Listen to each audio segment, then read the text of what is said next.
नमस्कार प्यारे बच्चों और मेरे मित्रों, सब अच्छे होंगे, स्वस्थ होंगे और सुचारू रूप से अध्ययन या पढ़ाई या स्टडी कर रहे होंगे। बहुत समझदार बच्चे हैं, निरंतर स्टडी कर रहे हैं। बहुत सारे बच्चे मुझे रोज़ बताते भी हैं कि सर हमने इतने नोट्स बना लिए, ये सारी चीज़ें हमने कर ली। तो इसलिए मुझे बहुत खुशी होती है कि साथ साथ पढ़ रहे हो आप। एक तो ये होता है कि आलस आ जाता है कि 2 दिन का एक साथ पढ़ लिया, 4 दिन का एक साथ पढ़ लिया, वो अलग केस है। और आप एक एक चीज़ को साथ साथ पढ़ते हो, उसका मज़ा ही अलग है। न वर्कलोड रहता है न और कुछ रहता है। अब मैं भी रोज़ाना आपको एक एक क्लास देता हूँ तो मेरे भी कोई वर्कलोड नहीं, मुझे भी बहुत आनंद आता है। अब एक दिन में मैं कह दूँ कि मेरे को 7 पूरे सप्ताह की कॉम्प्लेक्स दे दो सर, तो मुझे भी एक एक चीज़ में फिर जोर आएगा। इसलिए एक एक चीज़ को एक सतत रूप से, निरंतर रूप से अगर पढ़ोगे तो बहुत अच्छा लगेगा। ठीक है, तो कंटिन्यू पढ़ो और सतत पढ़िए, लगातार पढ़िए, जिससे कि पढ़ने का आनंद आए। पिछली क्लासेज में हम बात कर रहे थे कॉम्प्लेक्स के अंदर कुछ विशेष टॉपिक्स की बात की थी हमने, जैसे कि हम बात कर चुके अवकलनीयता, डिफरेंशिबिलिटी। इसके बाद हम पढ़ चुके विश्लेषिक फलन या एनालिटिक फंक्शन। उसके बाद हम पढ़ चुके कौशी-रीमान समीकरण, इसको कहते हैं कौशी-रीमान इक्वेशन। इसके बाद हम पढ़ चुके कि कौशी-रीमान समीकरण से थ्योरम क्या है, कैसे प्रूफ करते हैं, उसका डेरिवेशन क्या है। कौशी-रीमान समीकरण पिछली क्लास में हम पढ़ चुके ध्रुवीय रूप या पोलर फॉर्म में। अब देखिए जो अगले टाइप के जो प्रश्न बनने वाले हैं वो एक चीज़ और पढ़ते हैं, एक नई बात सीखते हैं। उसके बाद क्वेश्चन ही क्वेश्चन करने इस पूरे चैप्टर में, और बहुत सारे क्वेश्चन हैं। तो क्वेश्चन अनसोल्ड, एग्जाम्पल, पीछे एग्जाम्पल, बीच में एग्जाम्पल, जितने भी क्वेश्चन हैं सारे करने वाले हैं। एक बार मेथड सीख जाओ, जैसे कोशी का सीख गए, विश्लेषिक चेक करना सीख गए, अवकलनीय चेक करना सीख गए। अब आगे और भी क्वेश्चन आएंगे। अभी तो कहाँ किए अपन ने प्रश्न थोड़े ही किए, अभी तो 2 4 5 क्वेश्चन तो किए हैं। अभी तो और क्वेश्चन आने वाले हैं, और एग्जाम्पल बच रहे हैं, और अनसोल्ड में क्वेश्चंस बच रहे हैं। तो इसलिए और बहुत सारे हम क्वेश्चंस करने वाले हैं। ठीक है, अब एक नई चीज़ सीखो और उसके बाद इसके भी क्वेश्चंस आगे बहुत सारे आएंगे। पहले 1 2 क्वेश्चन कर लेंगे और फिर आगे पढ़ेंगे अपन इसको। अब देखिए नई चीज़ है, नई हेडिंग लगाओ, परसंवादी फलन। क्या कहते हैं इसको? परसंवादी फलन। परसंवादी फलन या क्या कहते हैं? Harmonic function. परसंवादी फलन या क्या कहते हैं प्यारे बच्चों? Harmonic function. हार्मोनिक फंक्शन, परसंवादी फलन या हार्मोनिक फंक्शन। हेडिंग लगाइए सभी बच्चे, परसंवादी फलन या harmonic function.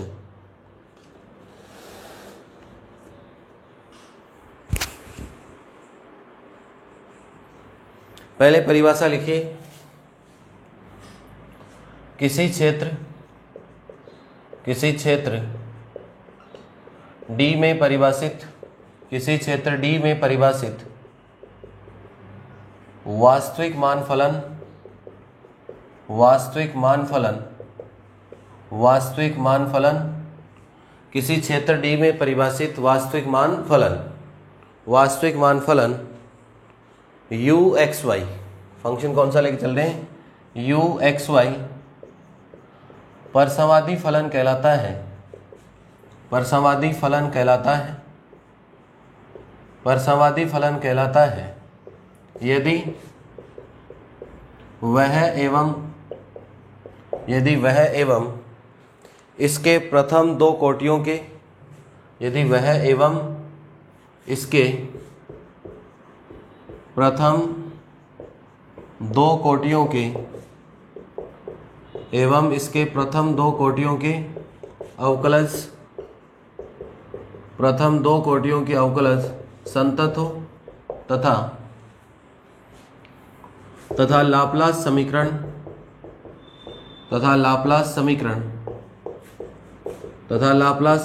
del 2u upon del x square plus del 2u upon del y square equal to 0 को संतुष्ट करें।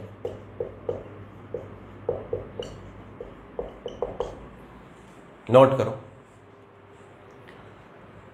a real valued function u(x, y), a real valued function u(x, y) defined in a region D, a real valued function u(x, y), a real valued function u(x, y) defined in region D, defined in region D, defined in region D is called harmonic function, is called harmonic function, is called harmonic function if if this function and its first two derivative, if this function and its first two derivatives are continuous, and its first two derivatives are continuous and satisfy Laplace equation, and satisfy Laplace equation, and satisfy Laplace equation, and satisfy Laplace equation, and satisfy Laplace equation, del 2u upon del x square plus del 2u upon del y square equal to 0, and satisfy Laplace equation del 2u upon del x square plus del 2u upon del y square equal to 0। लिख लिया सबने। अब बच्चों करना क्या है, परिभाषा भी पूछी हुई एग्जाम में, डेफिनेशन भी पूछ सकता है। लाप्लास संतुष्ट करेगा तो कौन सा फंक्शन बन जाएगा, परसंवादी फलन। तो एग्जाम में डेफिनेशन पूछी हुई है परसंवादी फलन या हार्मोनिक फंक्शन की, कई बार डेफिनेशन पूछी हुई एग्जाम में। तो अपन जो भी क्लास लेके आते हैं वो जानदार और मालदार होती है एग्जाम की दृष्टि से। ऐसा नहीं है कि उसमें जान नहीं है, दम से ऐसे चल रहे हैं, कोई उसमें एग्जाम में आने से कोई मतलब ही नहीं उसका। ऐसा टाइम पास मत करो। अपनी हर एक क्लास, हर एक क्वेश्चन जो भी बात करते हैं वो एग्जाम में डायरेक्ट फोकस करता है, इसलिए अपनी क्लास जानदार और क्या रहेगी, मालदार। इसलिए मजा आएगा पढ़ने का और समझने का भी। जुड़े रहिए कंटिन्यू लगातार। अब यहाँ से देखिए दोस्तों, किसकी बात चल रही है, परसंवादी फलन या हार्मोनिक फंक्शन की बात चल रही है हार्मोनिक फंक्शन की बात। हार्मोनिक फंक्शन में क्या कहता है कि एक वास्तविक मान फलन, मतलब क्या है, यू एक्स वाई वास्तविक पार्टी है आपके पास। वास्तविक मान फलन, अब एक्स और वाई की वैल्यू कहीं से भी आ सकती है, कोई भी क्षेत्र या रीजन क्या दे रखा है, डी, कहीं से भी आएंगे वैल्यू, उसको छोड़ो, वो सवाल के वाले की टेंशन है। हमें दिया रहेगा कि यू एक्स वाई बराबर कुछ लिखा हुआ आएगा और आपसे कहेगा कि चेक करो कि ये परसंवादी होगा या नहीं होगा।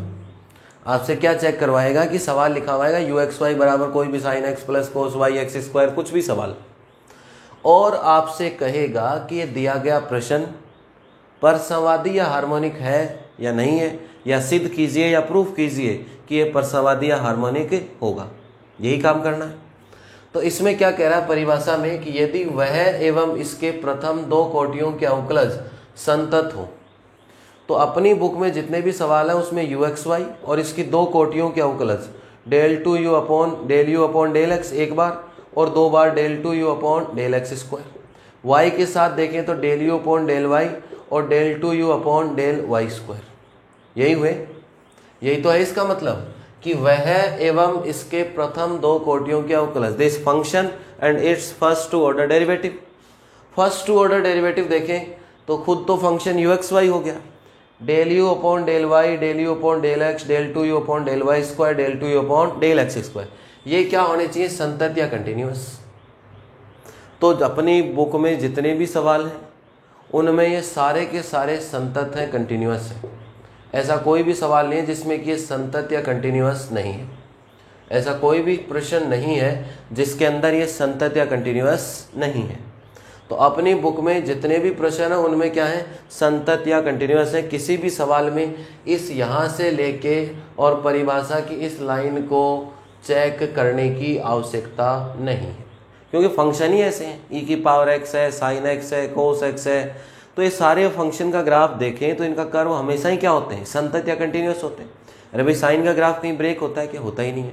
कोस का ग्राफ कहीं टूटता है, नहीं टूटता। तो जितने भी प्रश्न अपनी बुक में है वो पहले से ही क्या है, संतत या कंटिन्यूअस। वहाँ एक लाइन जरूर लिख सकते हैं अपन, जैसे ही क्वेश्चन दिया हुआ है, एक बार कर लिया x के साथ, एक बार y के साथ, दोबारा x के साथ और दोबारा y के साथ, करने के बाद एक लाइन लिख सकते हो कि यह फलन और इसके प्रथम दो कोटियों के अवकलज संतत हैं। बस डायरेक्ट लिख सकते हो, चेक नहीं करना। चेक करना क्या है, ये करना है दोस्तों, ये दो बार अवकलज x के साथ और दो ही बार अवकलज y के साथ, इन दोनों का टोटल क्या आना चाहिए, 0। ये चेक करना है।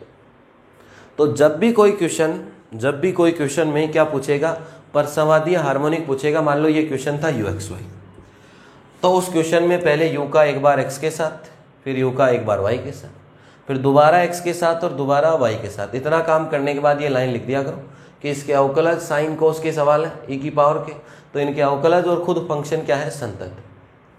फिर ये जो 2 बार x के साथ और 2 बार y के साथ किए, इनको जोड़ के देख लिया करो कि अगर उत्तर 0 आ जाता है, इसका मतलब ये लाप्लास समीकरण कहलाता है। इसे क्या कहते हैं? लाप्लास इक्वेशन कहते हैं। फिजिक्स में ही पढ़ते हैं अपन इसको सेकंड ईयर में। तो ये कहलाता है लाप्लास समीकरण, इसको क्या कहते हैं? Laplace equation. ठीक है, तो ये लाप्लास इक्वेशन है। इस लाप्लास इक्वेशन या 2 बार x के साथ 2 बार y के साथ का अगर टोटल कर दूं और वो टोटल कितना आ जाए? 0। मेन काम तो यही है दोस्तों। अगर ये लाप्लास समीकरण संतुष्ट कर जाए तो आपका मतलब समझ लो कि ये जो फंक्शन था u(x,y) ये कौन सा फंक्शन हो जाएगा? परसंवादी फलन, या कौन सा फंक्शन हो जाएगा? Harmonic function. कई बार तो एग्जाम में u(x,y) देके पूछता है कि सिद्ध कीजिए कि परसंवादी फलन होगा, प्रूव दैट हार्मोनिक फंक्शन होगा। कई बार तो ऐसे पूछता है। कई बार क्या पूछ लेता है? फंक्शन देके ये कहता है कि सिद्ध करो कि लाप्लास समीकरण संतुष्ट होगा कि नहीं होगा। काम वही करना है दोनों में। 2 क्वेश्चन दो नामों से पूछेगा, अभी बुक में भी आएंगे अपने, कि एग्जाम में कई बार तो आपसे प्रश्न पूछेगा कि दिया गया फलन या जो गिवन फंक्शन है उस फंक्शन में वो परसंवादी फलन या हार्मोनिक फंक्शन होगा कि नहीं होगा, सिद्ध करना या प्रूफ करना होगा उसको। कई बार सवाल देके परसंवादी हार्मोनिक नाम न लिख के क्या लिख देता है? क्या लिख देता है? लाप्लास समीकरण या लाप्लास इक्वेशन लिख देता है। और लाप्लास इक्वेशन में भी वही काम करना है, 2 बार करना x के साथ, 2 बार y के साथ, और दोनों का टोटल कितना आना चाहिए? 0। तो वही लाप्लास समीकरण है। समझ गए सब बातें? तो ये चीज थी किसकी? परसंवादी फलन या हार्मोनिक फंक्शन की। अब देखो आगे बढ़ते, एक चीज और सीखिए, उसके बाद क्वेश्चंस करेंगे।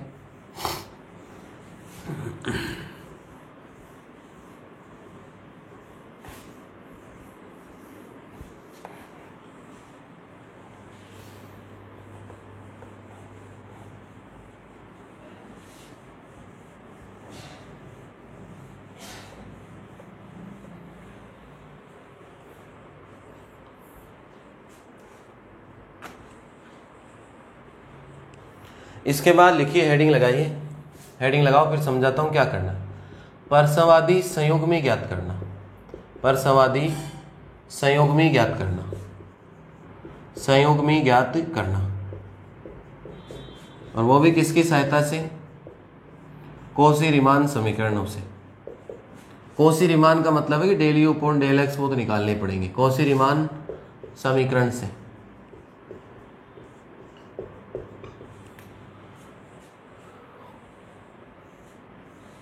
संयुग्मी ज्ञात करना है, to find conjugate, to find conjugate, to find conjugate, to find conjugate using Cauchy Riemann equation, Cauchy Riemann, to find conjugate using Cauchy Riemann equation, या कॉची-रीमान इक्वेशन को यूज करके हमें क्या ज्ञात करना है? परसंवादी संयुग्मी ज्ञात करना है। टू फाइंड कंजुगेट लिख दो, चाहे इसको परसंवादी लिखा हुआ तो इसको इंग्लिश में कह सकते हैं हार्मोनिक कंजुगेट भी। क्या कह सकते हैं? Harmonic conjugate. परसंवादी संयुग्मी या क्या कह सकते हैं इसको? Harmonic conjugate. To find harmonic conjugate using Cauchy Riemann equation. पहले तो समझो कंजुगेट होता क्या है दोस्तों, और होता क्या है उसके बाद सोचेंगे कि करना क्या है।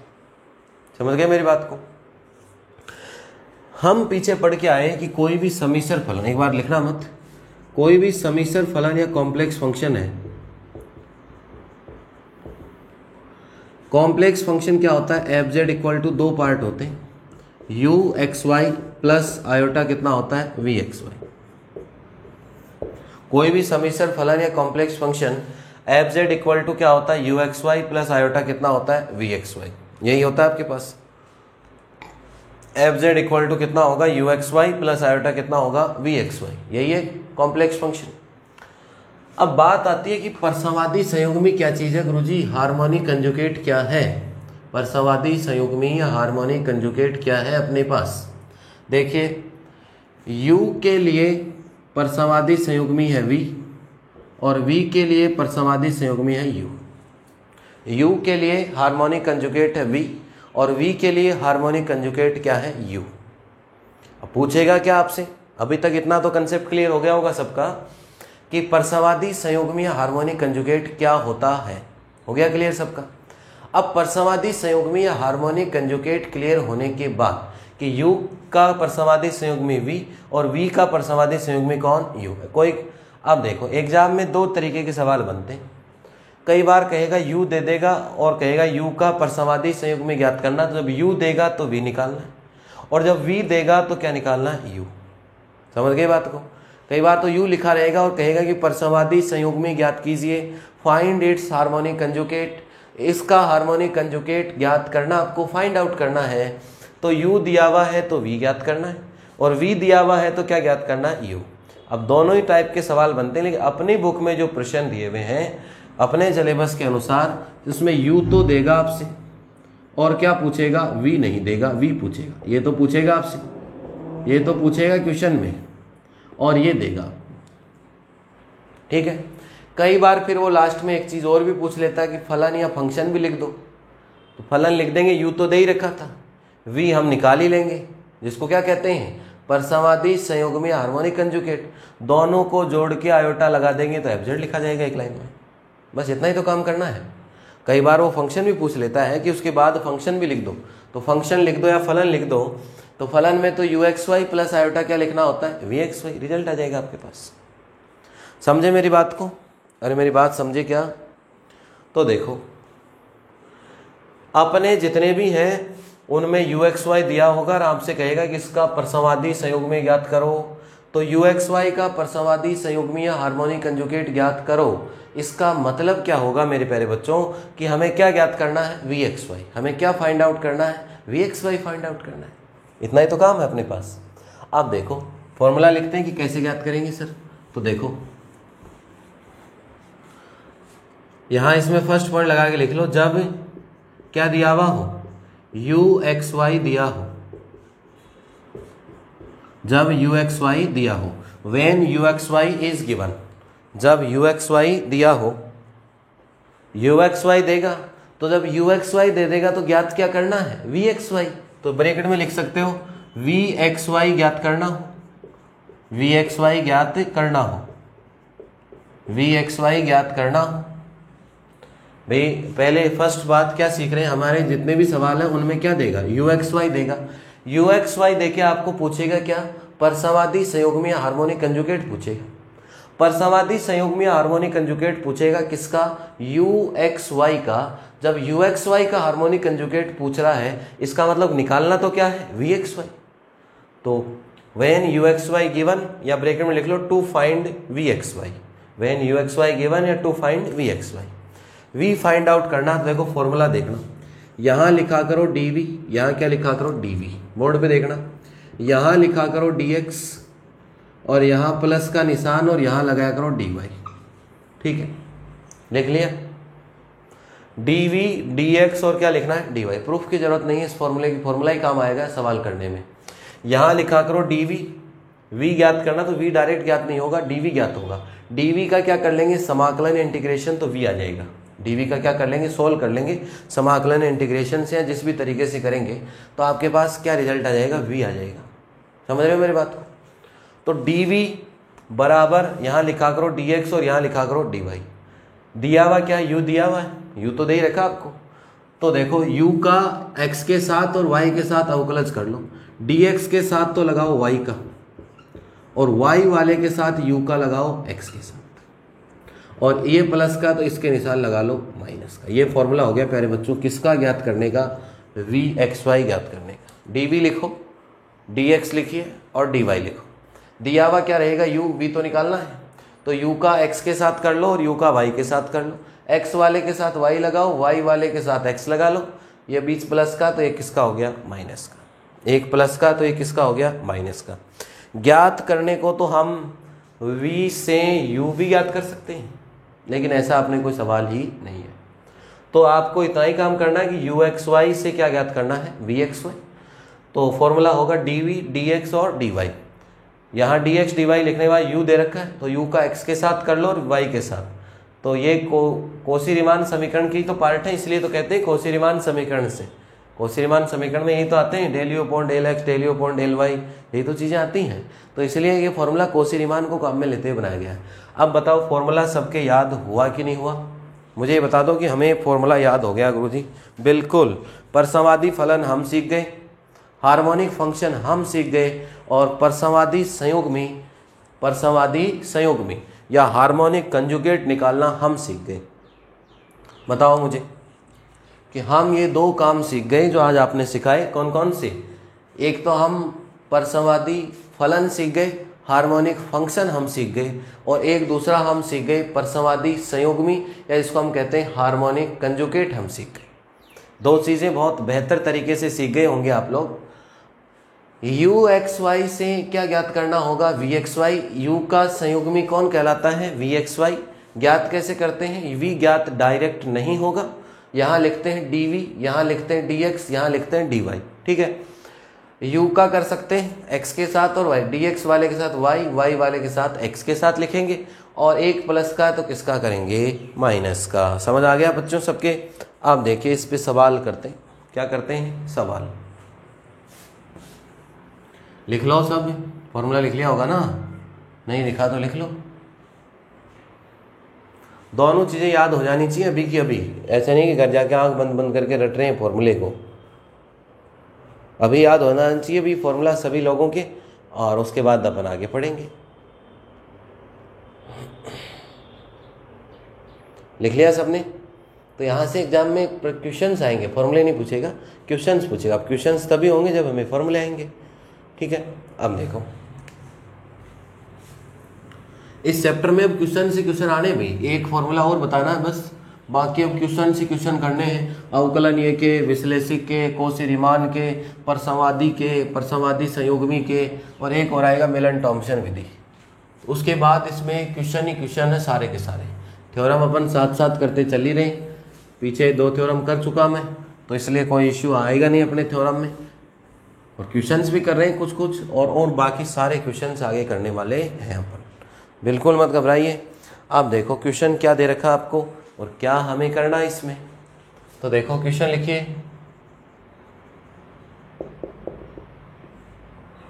आज जो पढ़ा उसी कंसेप्ट पे आधारित है। सिद्ध कीजिए कि फलन, प्रूव दैट फंक्शन, सिद्ध करो कि फलन, प्रूव दैट फंक्शन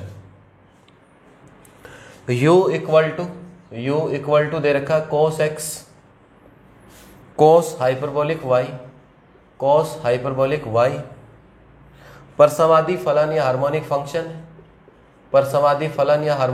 है, prove that function is harmonic function. एक तो ये काम करना, एंड या तथा परसंवादी संयुग्मी ज्ञात कीजिए, फाइंड इट्स हार्मोनिक कंजुगेट। परसंवादी संयुग्मी, फाइंड इट्स हार्मोनिक कंजुगेट। परसंवादी संयुग्मी ज्ञात कीजिए, परसंवादी संयुग्मी ज्ञात करो, find its harmonic conjugate. Questions लिखिए दोस्तों, फिर समझिए, फिर नोट करना। पहले क्वेश्चन लिख लो, आया हुआ एग्जाम में, 1-2 बार पूछा हुआ भी है।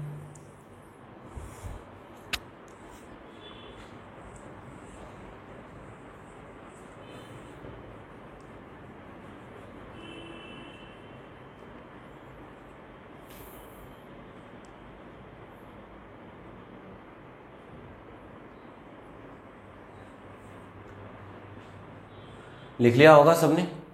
अब देखिए सॉल्यूशन दिया है या गिवन दैट, क्या दे रखा है? u इज इक्वल टू दे रखा है cos x, cos hyperbolic y, ये दिया हुआ। क्या चेक करना है? परसंवादी फलन या हार्मोनिक फंक्शन चेक करना है। हम पीछे की क्लासेस में भली भांति पढ़ के आ चुके, या इसी क्लास में हम अभी पढ़ा है फॉर्मूला कि परसंवादी फलन या हार्मोनिक फंक्शन में कितनी बार जरूरत होती है? 2 बार। लाप्लास समीकरण संतुष्ट करना चाहिए 2 बार x के साथ और 2 बार किसके साथ? y के साथ। तब जाके हार्मोनिक चेक करना होगा, उनका टोटल कितना आना चाहिए? 0। और कंजुगेट अभी ज्ञात करना सीखा ही था, तो वो बाद में सोल्व कर लेंगे। तो देखिए पहले तो वो काम करो 2 बार। देखिए आंशिक अवकलज करने पर टेकिंग पार्शियल डेरिवेटिव, देखो डेल यू अपॉन क्या करेंगे? Del x. यू का किसके साथ करना है? एक्स के साथ। जब x के साथ करेंगे तो x का ही होगा, y का पद किसकी तरह काम करेगा, अचर या कांस्टेंट की तरह भांति व्यवहार करेगा। तो देखिए यहाँ से क्या होगा अपने पास, ये हो गया कोस x, तो कोस का होगा माइनस का कितना हो गया साइन x, y वाले का नहीं होने वाला तो ये ऐसा कैसा कोस हाइपरबोलिक y। दोबारा करें तो दोबारा del 2u upon del x square minus sine का होगा कितना कोस x, और ये कितना होने वाला है कॉस हाइपरबोलिक y। इसका तो होगा नहीं क्योंकि ये किसका है y का, हम कर किसके साथ रहे हैं x के साथ। आंशिक अवकलज करना पार्शियल डेरिवेटिव, जिसके साथ करेंगे उसका तो होगा, और बाकी जो दूसरा होगा वो किसकी तरह काम करेगा, अचर या कांस्टेंट की तरह काम करेगा। इतना ही तो कंसेप्ट है। अब देखो दोस्तों x के साथ हो गया, अब किसके साथ करेंगे y के साथ, तो डेल u अपॉन क्या करेंगे डेल y। y के साथ जब मैं करूंगा तो कोस x का तो होने वाला नहीं है, तो कोस x तो ऐसा कैसे y वाले का होगा। जब भी हाइपरबोलिक आ जाता है, ये ध्यान से देखना किसमें है हाइपरबोलिक में, तो हाइपरबोलिक में इंटीग्रेशन हो चाहे डिफरेंशिएशन हो, अवकलन हो चाहे समाकलन हो, वो साधारण कोस साइन की भांति कार्य करेगा। बस साधारण कोस साइन में प्लस माइनस भी आता है, जैसे इसमें आया ना, हाइपरबोलिक में हमेशा प्लस ही आएगा। बस यही फॉर्मूले होते हैं, याद होंगे, पहले भी आते रहते हैं अपने। तो कोस हाइपरबोलिक का कितना हो जाएगा बच्चों, साइन हाइपरबोलिक y। बस दोबारा करूंगा तो भी किसका होना है, कोस x का तो होना नहीं, साइन हाइपरबोलिक का, तो वापस से कितना हो जाएगा कोस हाइपरबोलिक y। इसमें प्लस माइनस नहीं आता, प्लस ही रहता है। ये हो गया आपके पास इक्वेशन फर्स्ट, सेकंड, थर्ड, और ये क्या हो गया आपके पास फोर्थ। क्या चेक करना है, परसमवादी। परसमवादी की परिभाषा तो कहती है कि ये सारे के सारे संतत भी होने चाहिए, लेकिन साइन कॉस के फंक्शन है सारे, तो सभी के सभी क्या है संतत। लिखना चाहो तो लिख सकते हो, यहाँ फलन एवं इसके प्रथम दो कोटियों के अवकलज, प्रथम दो कोटियों के अवकलज संतत है, प्रथम दो कोटियों के अवकलज संतत है। Here function and its first two order derivatives are continuous. ठीक है भैया, अब कंटिन्यूअस तो हो गए। इसके बाद देखो लाप्लास समीकरण से अब क्या होगा यहाँ पे, अब क्या चेक करेंगे अपन, अरे परसमवादी चेक करना, तो 2 बार x के साथ 2 बार y के साथ टोटल कितना आना चाहिए 0। ये रहा और ये रहा, ये माइनस का ये प्लस का, जैसे ही टोटल करेंगे कितना आएगा 0। तो समीकरण या इक्वेशन 2 तथा 4 से del 2u upon del x square plus del 2u upon del y square is equal to कितना होगा 0। दिख ही रहा है, ये काट के दिखाने की जरूरत नहीं है कि ये इससे कट गया, हम बहुत भली बात ही जानते हैं, नहीं डायरेक्ट लिख देंगे। ये प्लस का है माइनस का, रिजल्ट कितना आ रहा है 0। इसका मतलब लाप्लास संतुष्ट हो गया। क्या हो गया, लाप्लास समीकरण संतुष्ट, लाप्लास इक्वेशन सेटिस्फाइड। लाप्लास समीकरण क्या हो गया प्यारे बच्चों, संतुष्ट। लाप्लास इक्वेशन सेटिस्फाई हो गया आपके पास। जब लाप्लास इक्वेशन सेटिस्फाई हो जाती है, इसका मतलब कि जो फलन था, कौन सा फंक्शन था u एक्स वाई, कौन सा फलन हो गया, परसमवादी फलन या हार्मोनिक फंक्शन है। u एक्स वाई परसमवादी फलन या क्या आपके पास harmonic function, u x y is harmonic function. अभी तक तो देखिए क्वेश्चन का इतना ही पार्ट सोल्व हो पाया, परसमवादी फलन या किसकी बात हो पाई है, हार्मोनिक फंक्शन की। u दिया हुआ है, del u upon del x दे रखा है, 2 बार x के साथ 2 बार किसके साथ किया y के साथ। इसके जितने भी अवकलज या डेरिवेटिव हैं वो सारे के सारे संतत या कंटिन्यूअस है। लिखना चाहो तो लाइन लिख दो, नहीं लिखो तो कोई बात नहीं। मेन परसमवादी फलन में लाप्लास समीकरण चेक करना होता है, लाप्लास इक्वेशन। तो देखो एक प्लस का और एक माइनस का है, टोटल कितना आ रहा है 0। इसका मतलब अपने इस प्रश्न में लाप्लास समीकरण क्या हो गया, संतुष्ट या सेटिस्फाई हो गया। और लाप्लास समीकरण संतुष्ट या सेटिस्फाई हो गया, इसका मतलब क्या हुआ कि ये फलन या फंक्शन क्या बन गया, हार्मोनिक बन गया आपके पास। क्या बन गया दोस्तों, हार्मोनिक। अब देखिए, अब एक काम बाकी और रह रहा है, u का क्या ज्ञात करना है, परसमवादी संयुग्मी, जिसको हम कहते हैं हार्मोनिक, जिसको हम क्या कहते हैं, हार्मोनिक कंजुगेट कहते हैं, जिसको हम क्या कहते हैं, हार्मोनिक कंजुगेट। क्या ज्ञात करना, परसमवादी संयुग्मी, जिसको हम क्या कहते हैं, हार्मोनिक कंजुगेट कहते हैं। हार्मोनिक कंजुगेट ज्ञात करना है u का, तो u का हार्मोनिक कंजुगेट कौन होता है, v। तो एक लाइन लिख दो, माना कि, क्या लाइन लिखेंगे, माना कि वी एक्स वाई, माना कि वी एक्स वाई परसंवादी संयुग्मी है, परसंवादी संयुग्मी, नाम तो दे लो कम से कम। Consider v x y is a harmonic conjugate, v x y is a harmonic conjugate.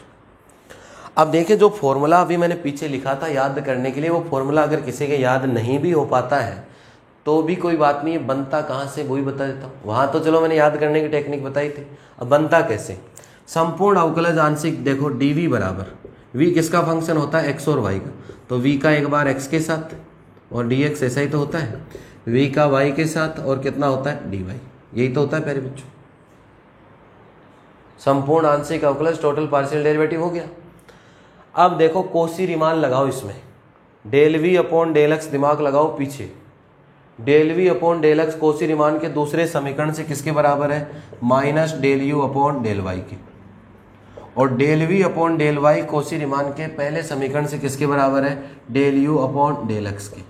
तो इसलिए यह फॉर्मूला बन जाता है। इसलिए अगर मान लो कोई ये भूल भी जाता है तो ये तो लिख सकता है, लेकिन फिर कोसी रीमान तो आ ही रहे हैं सबको, तो कोसी रीमान से रख दो, या डायरेक्ट भी बहुत मैंने आसान ट्रिक से बता दिया कि d v d x d y लगाओ, x के साथ y, y के साथ x, और अपने पास u ही है, अरे u ही तो है अपने पास, तो u है तो ये है वैल्यू। अब इसमें वैल्यू रख दो दोस्तों।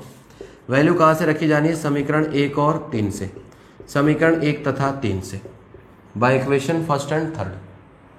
फर्स्ट इक्वेशन से del u upon del x रखा जाना है और थर्ड इक्वेशन से del u upon del y रखा जाना है। तो ये बन गया आपके पास d v is equal to minus del u upon del y, ये रहा 3 number, cos x sine hyperbolic y, cos x और ये हो गया sine hyperbolic y, d x plus del u upon del x, del u upon del x ये रहा minus sine x, और ये कितना हो गया कोस हाइपरबोलिक वाई, और ये कितना हो गया डी वाई। अब इसको सोल्व करना है और सोल्व करते ही किसका आंसर आ जाएगा, v का। इतना नोट कर लो, फिर सोल्व करना बताता हूं कैसे सोल्व करेंगे इसको। फॉर्मूला या तो डायरेक्ट याद हो जाएगा, या मैंने ये भी बता दिया कि फॉर्मूला आता कैसे, तो उससे भी कर सकते हो आप।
लिख लिया बच्चों सबने। तो equation first second third fourth Laplace संतुष्ट हो गया तो हार्मोनिक बन गया। अब हार्मोनिक कंजुगेट निकालना, तो कंजुगेट को नाम v दे दिया, dv का ये फॉर्मूला ये लिख सकते हो, या इसमें कोसी रीमान से वैल्यू रखी है, ये याद हो गया अपने, वैल्यू इधर से रखी थी पीछे से। अब इसको सोल्व करना है, सोल्व करते आंसर आ जाएगा। जो आंसर आएगा उसे हम क्या कहते हैं, परसमादी संयुग्मी हार्मोनिक कंजुगेट कहते हैं।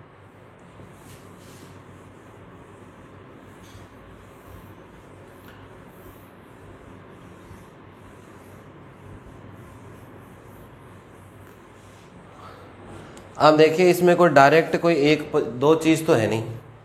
चलो इधर तो समाकलन कर दूं, dv का भी हो जाएगा, लेकिन इधर dx के साथ x भी है y भी होगा नहीं इंटीग्रेशन, इधर y के साथ x भी है और y भी है तो हो नहीं पाएगा। इसलिए दोनों तरफ समाकलन करने पर तो वो तो बात ही गलत है।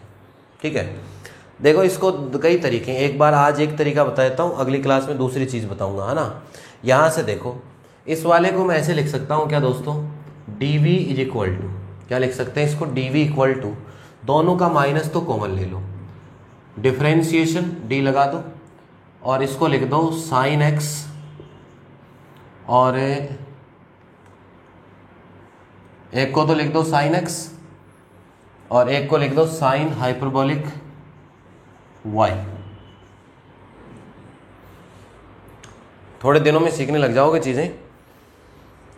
D v is equal to minus तो कॉमन ले लिया और इन दोनों की जगह मैंने लिख दिया डिफ्रेंशिएशन ऑफ या अवकलन sine x sine hyperbolic y. अब देखना, सुनना ध्यान से, बोर्ड पे देखो, डिफ्रेंशिएशन करो इसका, u इंटू वी लगेगा, u इंटू क्या लगेगा v, साइन का कितना होगा कोस, आ रहा है कोस, x का कितना होगा dx, आ रहा है dx, ये ऐसा का ऐसा तो ऐसा का ऐसा, प्लस माइनस तो कॉमन आ जाएगा, प्लस हो जाएगा बीच में।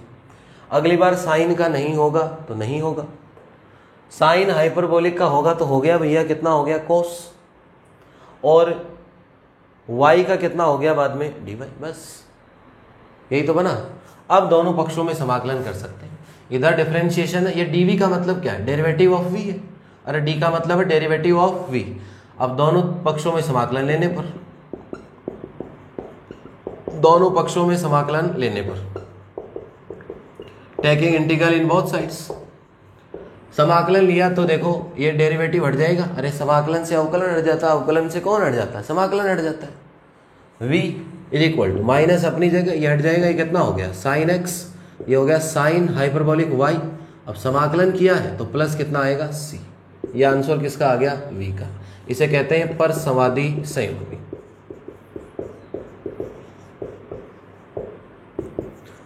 हार्मोनिक कंजुगेट, कहानी खत्म। दूसरे तरीके से बताऊंगा, एक ये सवाल इससे सीख लिया अपन ने, अगला दूसरे से सीख लेंगे। ये देखो थोड़ा सा दिमाग है, देखो ये ऐसे देख लिया और कोस से साइन हो रहा है, साइन से कोस हो रहा है, इसका मतलब डिफरेंशिएशन है u इंटू वी वाला, एक बदल रहा है अगले में एक बदल रहा है, तो देख लिया करो, ये कोस से साइन हो गया, ये साइन से कोस हो गया, तो पहले तो बदल गया कोस, मतलब किसको बदला होगा साइन को, अगली बार साइन बदला है तो कोस हो गया, तो क्या हो गया differentiation of sine x sine hyperbolic. Check कर लिया करो करके, साइन का किया तो कोस, एक्स का कितना हो गया dx, ये ऐसा कैसा हो गया, आगे प्लस माइनस तो बाहर है ही दोनों का, अगली बार साइन का नहीं होगा, इस साइन हाइपरबोलिक का हो गया कोस, y का कितना हो गया dy हो गया, कहानी खत्म। इतना ही तो काम करना है, और समाकलन किया तो c आ गया। नोट कीजिए, चीज़ें सीख के होंगे आप। अगली क्लास में एक दो बातें और सीखेंगे, फिर सवाल ही सवाल करने वाले, अवकलनीय, विश्लेषिक, कोशी रीमान, परसंवादी फलन, परसंवादी संयुग्मी और मिलन थॉम्सन से सारे सवाल हो जाएंगे, A to Z सवाल सोल्व हो जाएंगे।